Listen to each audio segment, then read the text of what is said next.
Hej og velkommen til Bastrup Strikkecorner, mit lille hjørne af internettet, hvor jeg taler om strik og garn og hvad der ellers lige rører sig.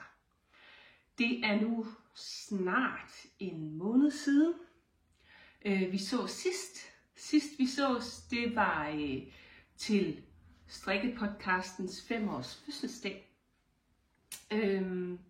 hvor at jeg kiggede ind, og hvor jeg havde en rigtig stor giveaway, som blev vundet af Mette. Det kunne man se søndagen efter inde på Instagram i min story, blev det postet, og Mette hun kontaktede mig, så snart hun så det, og hun har efter jeg endelig fik tid modtaget den rigtig fine præmie, og er rigtig glad for den. Hej Betfis. Kom med her også lige, jeg vil være med. Hej mos. Vi holder påskeferie lige nu. Ja, det gør vi. Ja, og nu slikker du på mine briller. Det kunne godt være foruden. Ja. Sådan. Jeg vil bare sige tusind tak for jeres kæmpe store interesse omkring både mit fødselsdags afsnit, men også kan man sige hele mit YouTube eventyr, som det jo lidt er at sidde her og snakke ind til kameraet og lægge det op på nettet. Jeg har virkelig fået så mange pæne lykønskninger og kommentarer her på det seneste afsnit, og det er jo enormt dejligt, at man er med til at inspirere og influere og underholde, og ja, alle jer, der ser med derude. Det lyder banalt, jeg synes, jeg siger det tit, men de der kommentarer, det betyder bare enormt meget for mig, og for alle os, som ser med på, eller som laver YouTube strikket podcasts. Så bliv endelig ved med at like og kommentere og abonnere. Det betyder altså noget. Nå, som sagt, jeg har påskeferie. I dag er det mandag. Det er den 14. må det være. Jeg skulle lige regne efter. Det må være den 14. i dag. Og i eftermiddag, der kommer min mor. Det er vi er lige omkring middagstid her hos mig.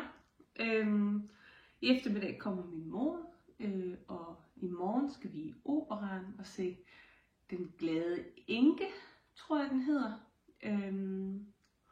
Og så skal jeg også i sommerhus et lille smut og til Malmø og besøge min søster og den del af familien, der bor der. Så hvad har jeg fået øje på? Ja. Så det bliver en rigtig dejlig påskeferie, hvor jeg for en gangs skyld ikke skal til Jylland. Det var jeg i sidste weekend, og weekenden efter påskeferien, der skal jeg også til Jylland. Så jeg nyder faktisk lidt, at jeg ikke skal så langt, eller i hvert fald ikke længere end 3 kvarter væk fra min lille hule her på Amager. Ja, men lad os komme i gang med det, som det hele drejer sig om. Det er strik og garn.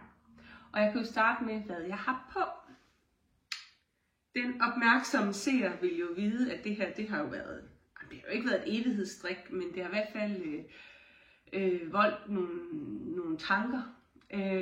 Og det er min Forever Rip Tee, som er designet af The Knit Is On, som er sådan en tynd, sådan lidt Mads Nørgaard-agtig langærmet t-shirt, tror jeg man vil kalde den, i sådan en 3x1 rib. Nu har jeg lige lidt svært ved at få rejst mig op, men det kan da lige være, at jeg skal få sat et billede ind af, hvordan den ser ud, når jeg står op i den er blevet ligesom jeg havde drømt om. Jeg har strikket den i 5 forskellige farver, som jeg så har kørt med hele vejen i det samme farveforløb, både på ærmerne og ned langs kroppen. Så har den sådan en rigtig flot skuldersøm, som så ligesom, eller sådan, det er jo egentlig det, man kalder for en sadelskulder. Og så laver man ligesom sådan en ærmekuppel og strikker ned. Og det sidder bare enormt flot på skuldrene. Jeg valgte at gå med den olivengrønne Arvetta i halsen. Jeg var jo ved at overveje, om det skulle gøre noget helt andet vildt. Men det er sådan, den er blevet, og jeg bruger den faktisk ret meget. En lille TMI i forhold til den er, at jeg bruger jo strik stort set hver dag. Og det er ikke særlig tit, at jeg vasker mit strik, fordi jeg synes ikke, at det lugter, eller det sådan har behov for det. Men den her, fordi den er så relativt tæt siddende, sidder tæt om armene, og sidder oppe i armhulen. Det gør den, fordi det er jo en tæt siddende langærmet t-shirt. Så kommer den altså også til at lugte af armsved, når man har haft den på sådan en dag eller to. Men der kan jeg bare, fordi det hele det er strømpegarn, så kan jeg bare smide den i vaskemaskinen på sådan et, jeg har sådan et kvikprogram på 15 minutter, 30 grader. Og så er det hele bare godt igen. Så det gør jeg, når jeg lige synes, at den trænger til det. Og så er det ikke noget med, at den skal blokkes eller noget, så hænger jeg den på min... Jeg har sådan en håndklæde varmer ude på badeværelset.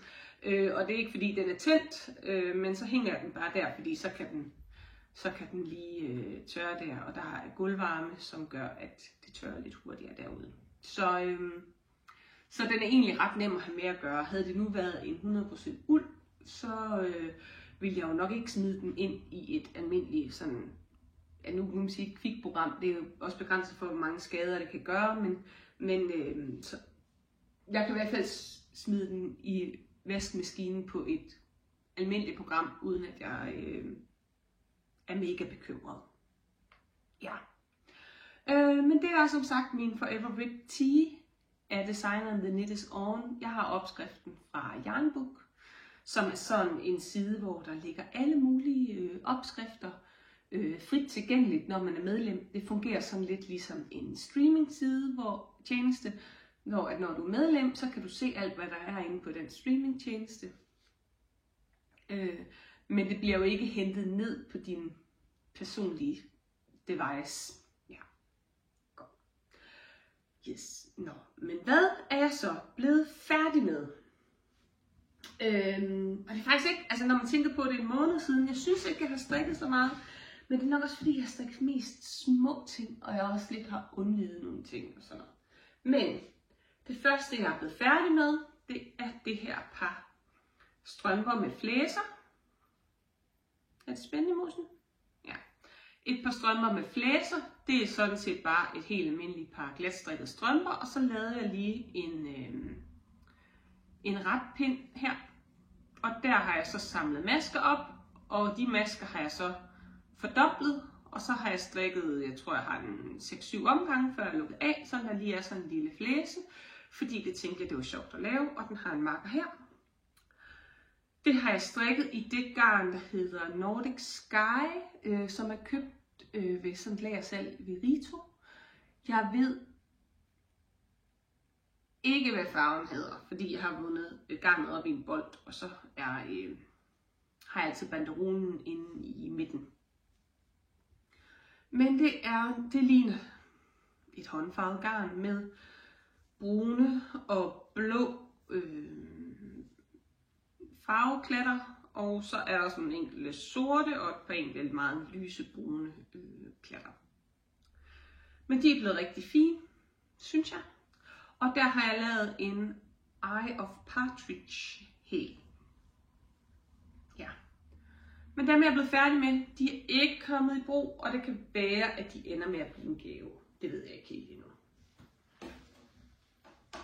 Så, excuse me. Må jeg nu ikke læne mig tilbage? nu lægger hun al sin vægt på, for at jeg rykker mig frem, så hun kan ligge derom. Kom her, du. Det gider jeg ikke. Kom. Ja, det er synd. Kan du selv lægge det der? Sådan. Kom med der. Perfekt. Ja. Nå. Noget jeg mere er blevet færdig med, er et par.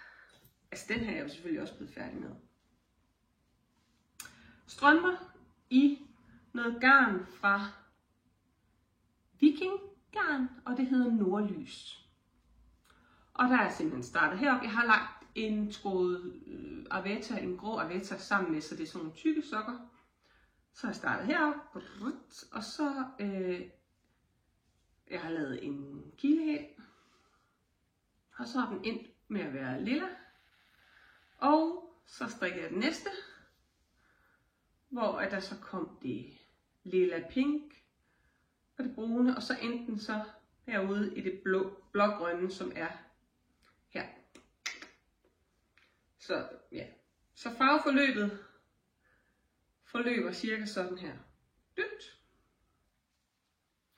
Og de har heller ikke været grå endnu, og det ender nok også med at være en gave, fordi nu kommer min mor, hun har simpelthen, jeg tror ikke hun har nogle strømper tilbage, som der ikke er huller i. Så hun går ligesom sådan og sukker efter nogle nye strømper. Altså man kan sige, jeg er jo glad for, at de er elskede, dem jeg strikker til hende.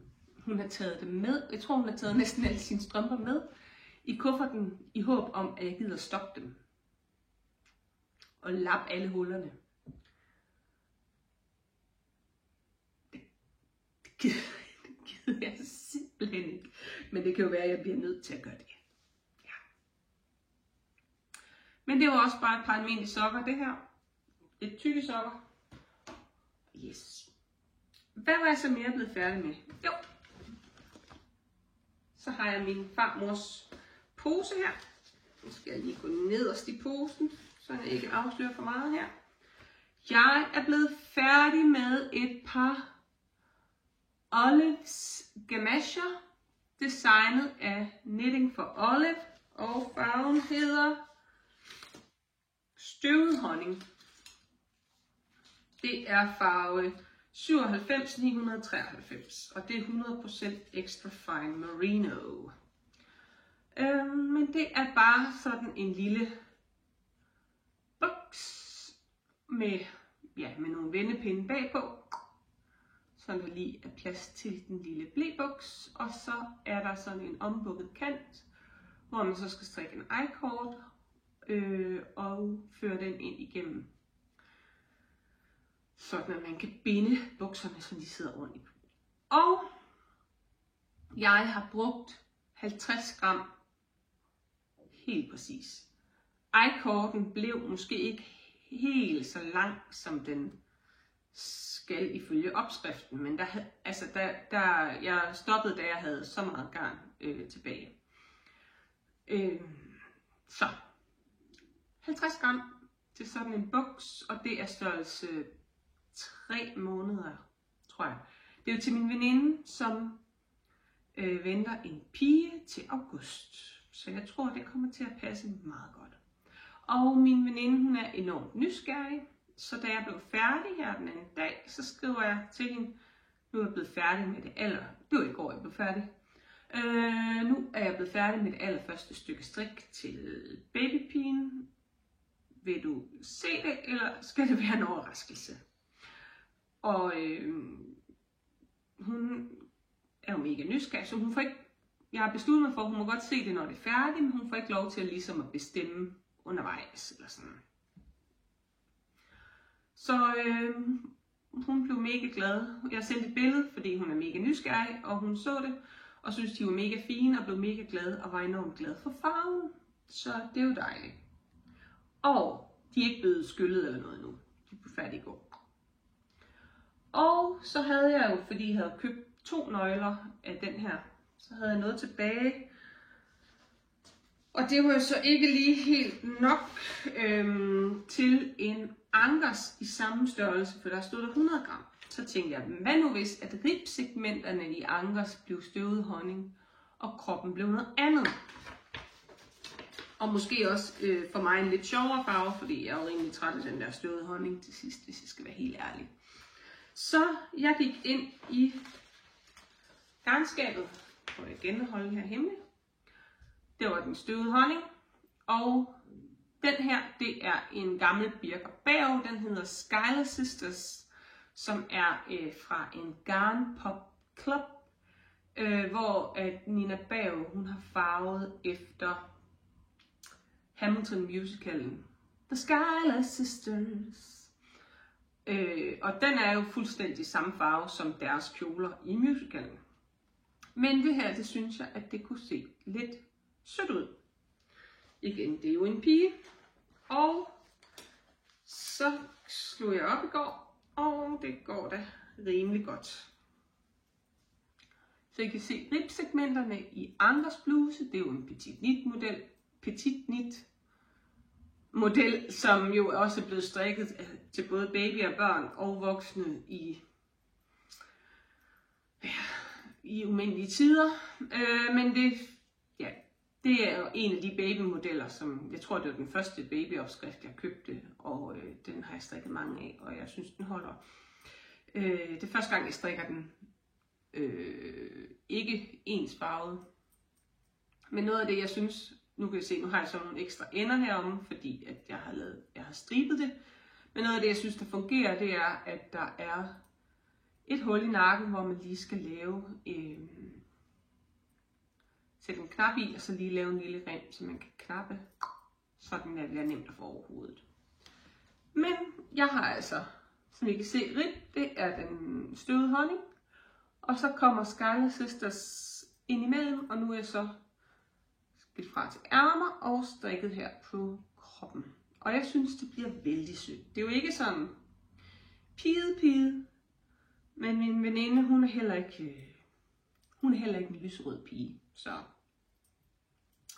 Og i den håndfarve her, der er der både gul og lyserød og grøn, sådan spikkels. Så ja. Jeg synes, det bliver rigtig fint. Og så skal man jo egentlig faktisk både i krop og i ærmer, der skal man lave sådan en, hvor man strikker glat, en vrang, glat og bukker op og syr det sammen. Så der er ikke grib. Jeg overvejer, jeg vil i hvert fald lave rib i ærmerne, både fordi at så kan de jo smøges op eller smøges ned, i takt med at baby bliver større og mindre, eller er lille og bliver større. Kroppen har jeg ikke lige helt besluttet mig for endnu, om jeg skal lave en rib der, eller om jeg skal lave den der ombukkede kant, som man syr op. Det finder jeg ud af, når jeg kommer dertil. Ja.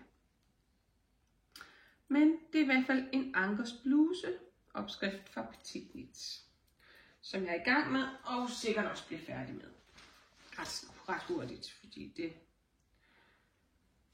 det går jo så fint. Ja, så det er, og det blev jo lige sådan en meget hurtig segway over til, hvad strikker jeg på? For jeg strikker på en Ankers bluse. Og hvad jeg så i virkeligheden burde strikke på, kommer her i, min teststrik for strikrik.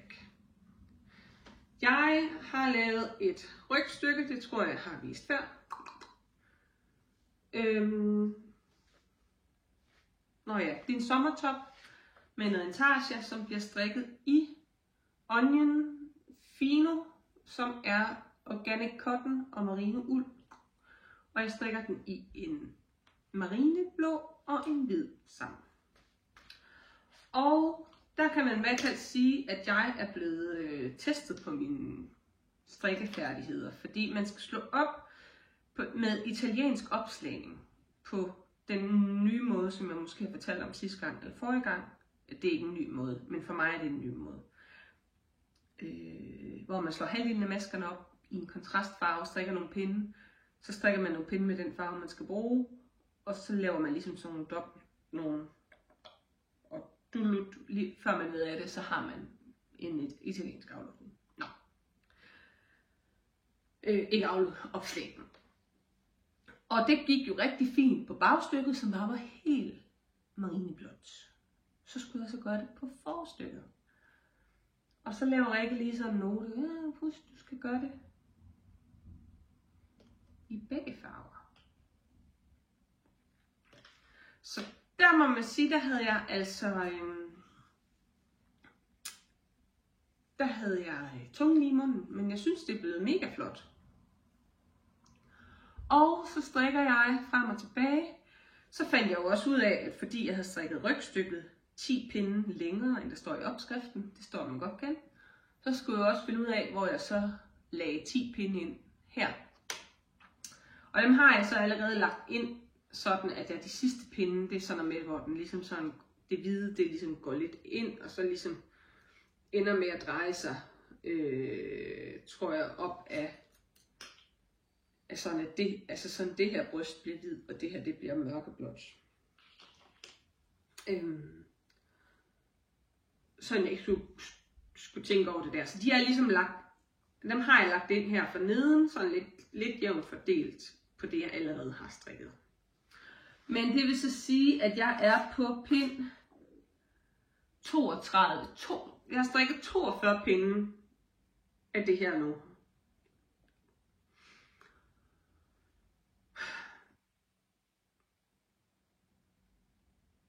Ja, yeah.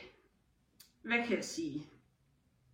Jeg synes, det er første gang, jeg strikker intarsia. Jeg synes egentlig, det er meget sjovt, og jeg er imponeret. Jeg kan lige vise bagsiden. Jeg synes faktisk, at det bliver ret flot bagpå også, at det er jeg også ret god til. Men, jeg ved ikke, hvad skal være et men. Nu kommer der et men. Jeg har simpelthen ikke tålmodighed til, at garnnøglerne filtrer sig ind i hinanden hele tiden. Og det er jo klart, at de gør det, fordi at man jo ligesom skal snu garnet om hinanden, når man skifter farve. Og så har jeg set alle mulige videoer om, at så skal, når du så skal du vende den vej, og så skal du vende den vej, sådan at du ikke Men det bliver jo alligevel. Så snart, at jeg starter med alle mine nøgler, de overhovedet ikke filtret ind, så når jeg kommer hertil, første sted, så filtrer de der. Så kommer jeg hertil, så filtrer de endnu mere. Og så skal jeg dreje. Og så når jeg så kommer hertil, så filtres den ene op. Og så når jeg så kommer dertil, så filtres den anden op. Så der er faktisk kun lige, når jeg strikker det her stykke, at mine nøgle lige ikke er filtret ind i hinanden. Og så hvis jeg nu lige pludselig kommer hen for enden af en pind, og ikke lige kan huske, var det den her vej eller den her vej, jeg skulle...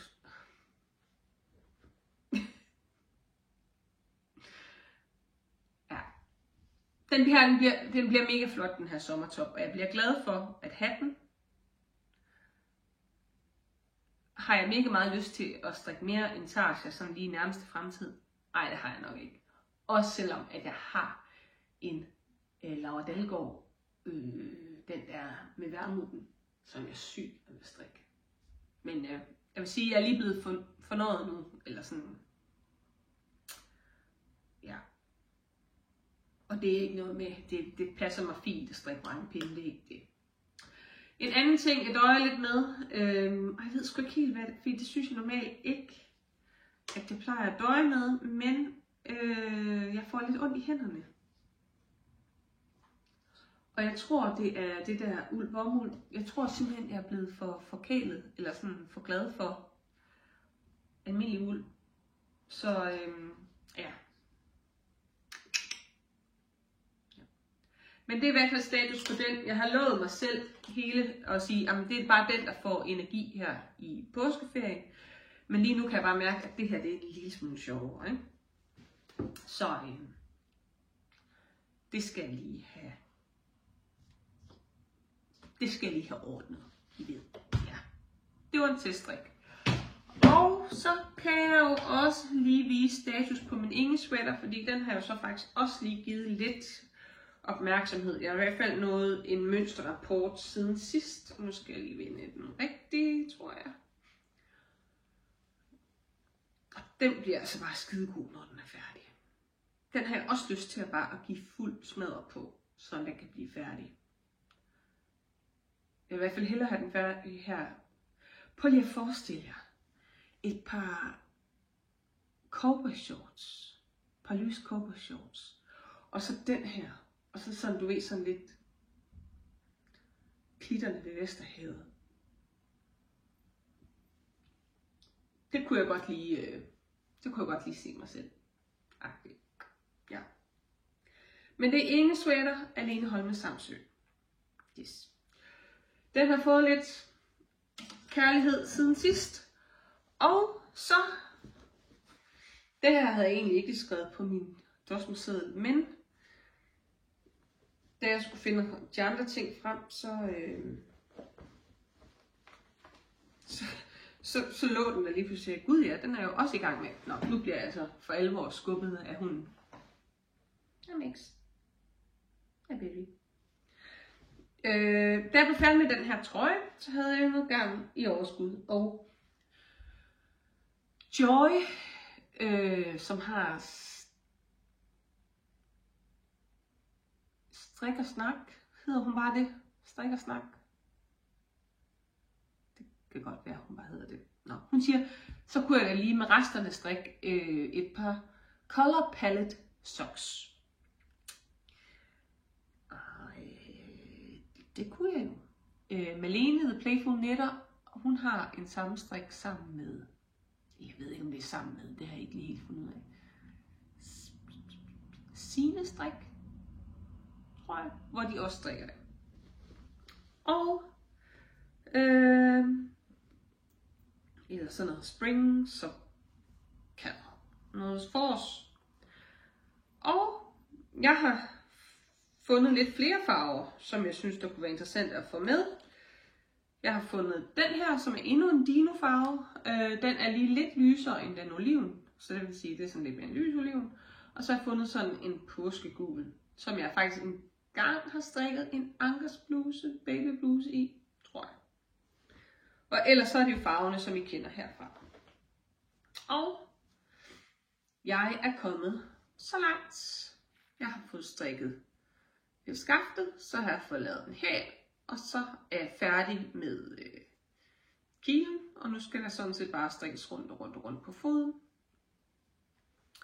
Og lige for at gentage, det her, det er en Birkebæv, der hedder Stilk. Det der, det var den nye Arvetta dinosaurfarvede, kalder jeg den. Det er den grønne Arvetta, som jeg har her, som er der. Så er der den påskegule, og så er jeg i gang med den fra Knit by Moltrup, som hedder noget med Dragon. Ja. Og yes. Og den hvide, det er en Javol. Og det kører jo bare derudad med den. Og det var simpelthen alt, hvad jeg strikker på. Og nu synes jeg da også at snakke. Jeg tager lige en tår. Jeg har simpelthen fundet en vaskeægte cola her.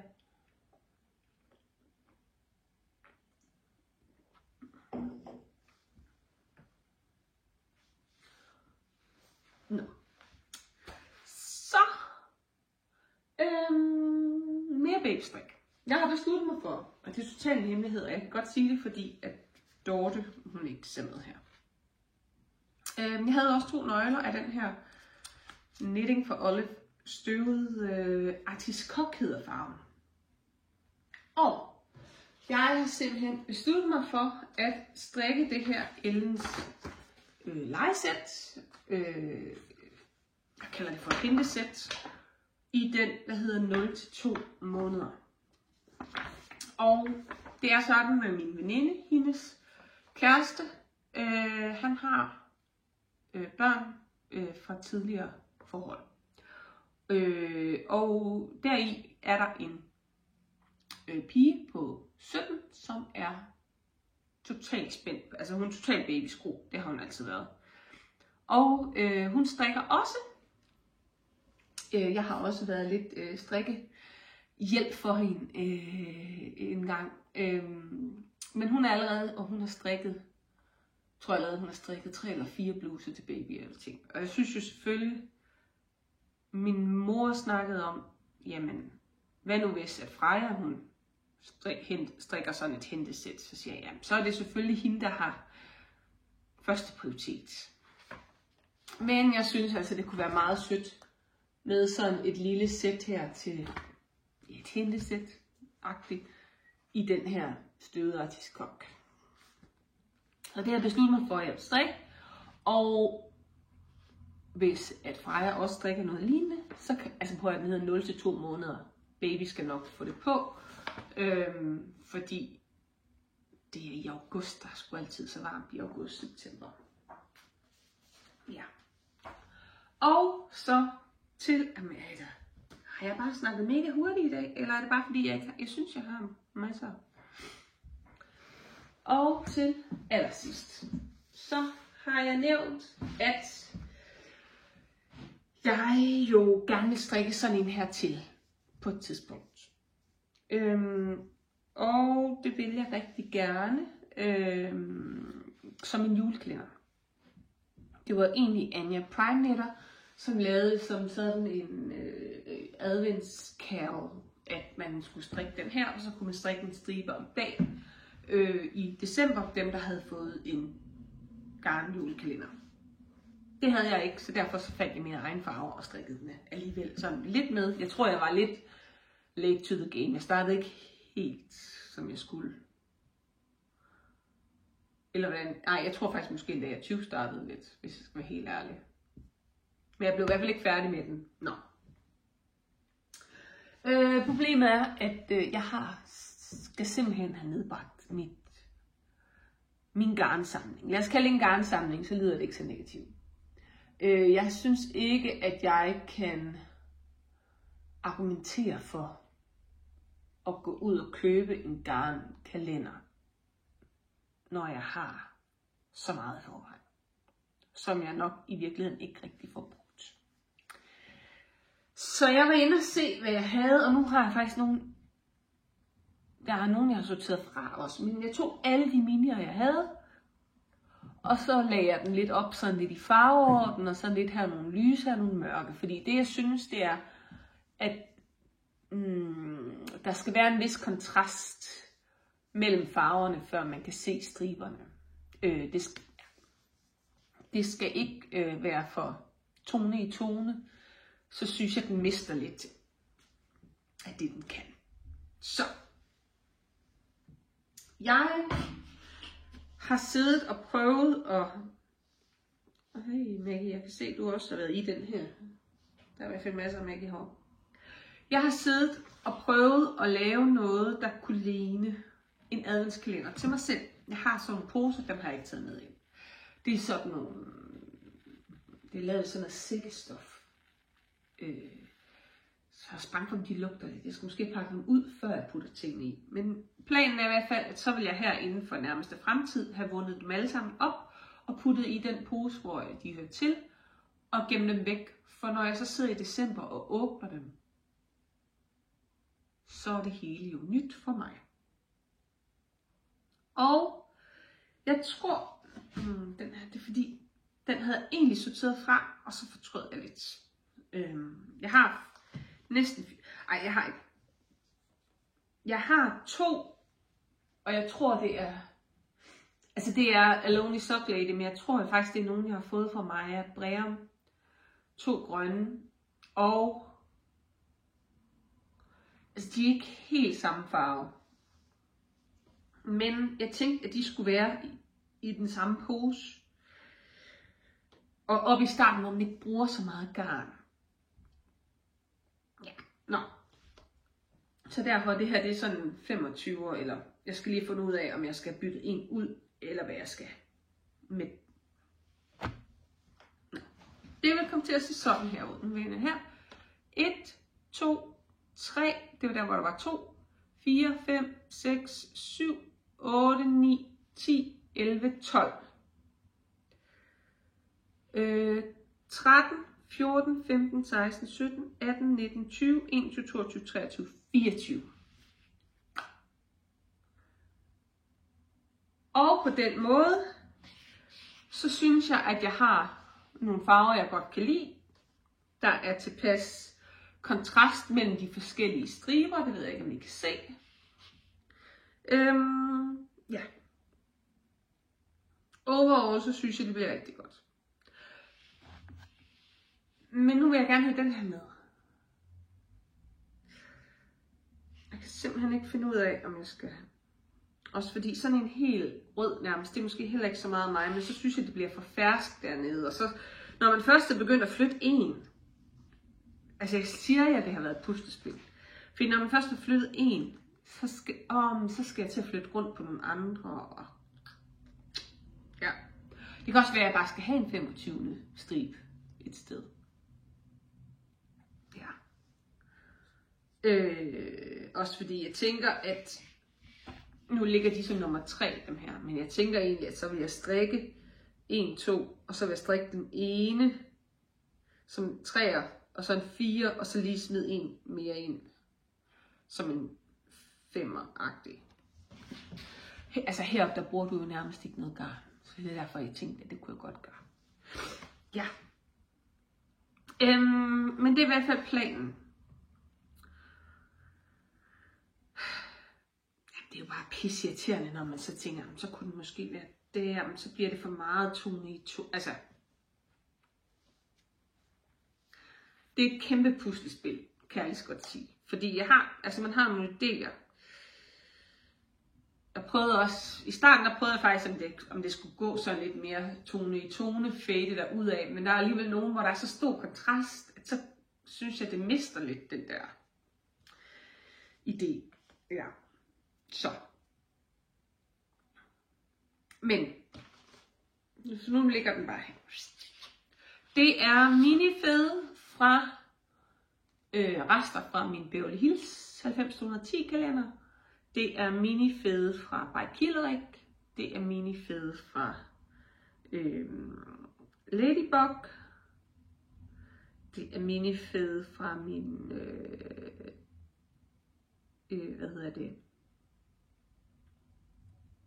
Knit by Moltrup kalender, hvor jeg havde den der Game of Yarns kalender, hvor jeg ikke rigtig har brugt minifede.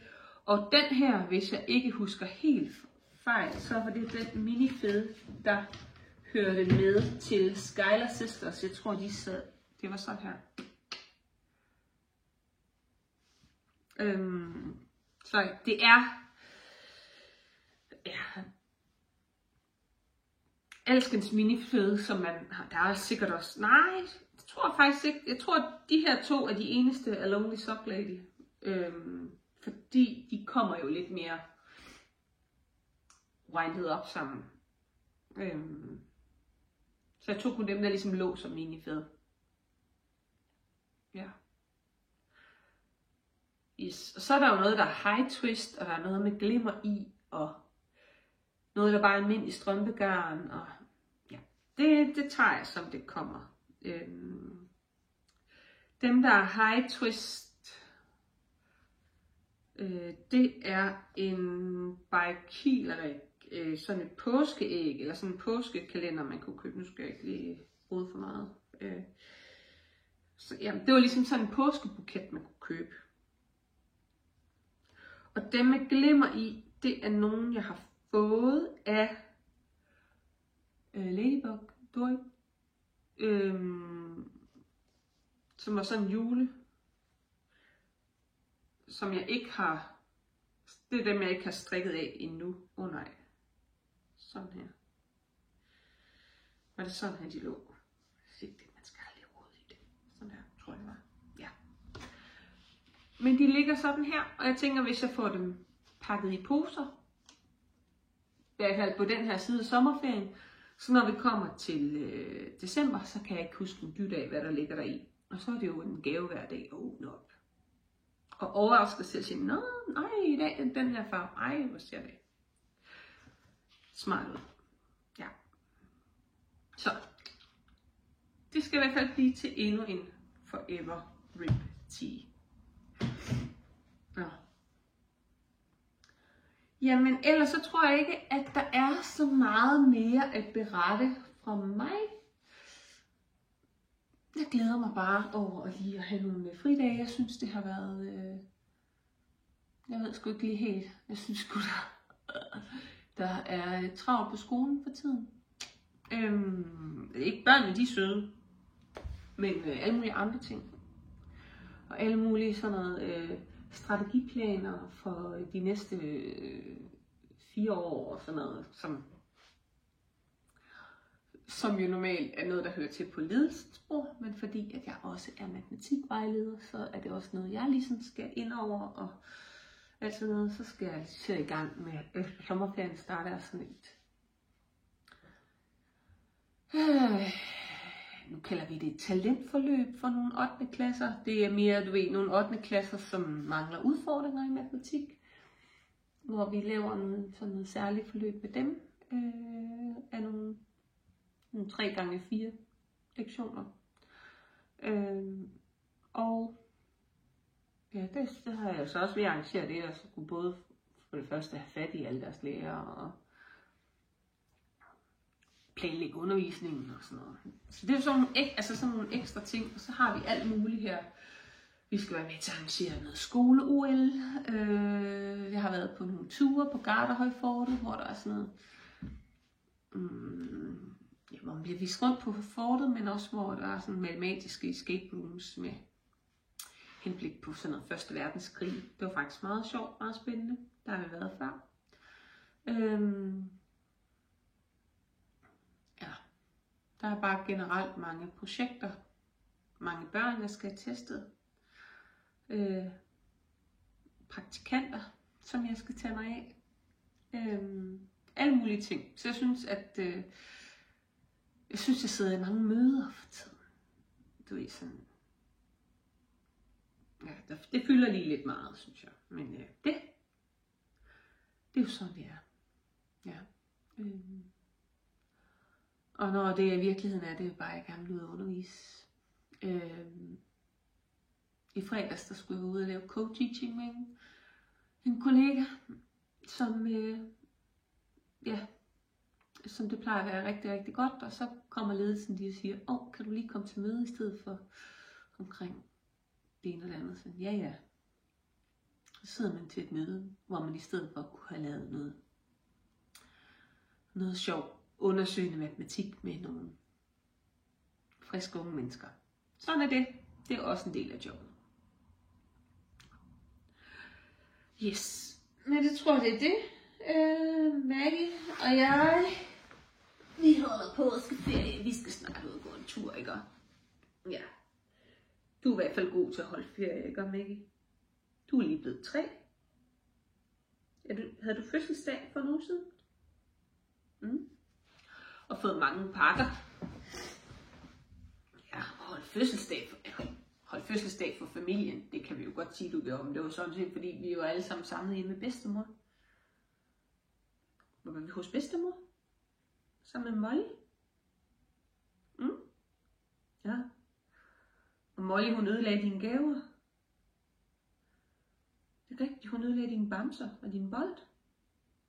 Ja. Så nu er du en 3-årig stor pige. Nu har jeg jo ikke hverken en hvalp eller nogen hund længere. Nu er det jo en voksen hund. Ja, det var det, hun havde at sige til det. Hun nyder, at det er blevet forår. Der er rigtig mange fugle, man kan have. Det betyder, at ørerne ikke altid lige virker. Men sådan er det. Man kan jo ikke skille hende ud for at være en Jack Russell Terrier. Den anden dag var hun helt vild, og det var sådan på en parkeringsplads også mega pinligt. Og så er der en mand, der ligesom stiger ud af sin bil, og så er jeg bare sikker på, nu får jeg en kæmpe sviner eller et eller andet, fordi jeg ikke kan styre min hund. Og så stod han bare og grinede lidt, og så siger hun, nej, hvor er den dygtig. Og så siger jeg, kan hun ikke også lige tage nogle rotter imens den er i gang? Det kan vi da se. Så han synes bare, det var så fint, at hun havde bare the timer for life. Og det kan man se, det har hun virkelig. Så det synes jeg, det skulle måske også have lov til. Ja. Yes. Nå. Så gik der alligevel næsten 3 kvarter. Men tusind tak, fordi I har set med. Jeg håber, at I har hygget jer. Eller du har hygget jer. Jeg håber, det er noget, du kan bruge til noget. Kan blive inspireret af. Jeg håber, du får en rigtig dejlig påske. Du skal være sammen med familie og venner. Og så håber jeg, at vejret bliver godt. Fordi jeg skal i hvert fald også ud i haven på et eller andet tidspunkt. Og jeg gider ikke, når der er sådan lidt regnfuldt, som der er i dag.